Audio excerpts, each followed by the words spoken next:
ଏବେ ମୁଁ ଦେଖିଲୁ ଅମୃତଭଣ୍ଡାର ରେସିପି।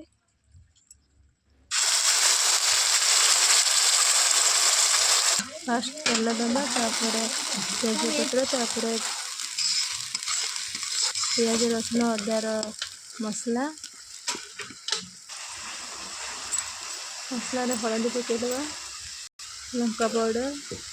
मसला सीझापी किस समय छाड़ीदबा स्वाद अनुसार लुण दबा पनीर नहीं मसला अल्प लुण नहीं मसला टे जारी गले आम टमाटो दबा ये मुझे 2टा टमाटो काटिक देखो पनीर टी केते सुंदर देखा जाउची अमृतभंडार पनीर भली लगुनि पनीर भली लगुची मिल्क पनीर भली लगुची आगे मेथी पत्र नबा मसला को भलसे जारी दबा आम टमाटो पकईदबा टे पानी देदबा 1 कप मिल्क देदबा एबे आम पनीर पकईदबा तरकारी आम रेडी हो गला।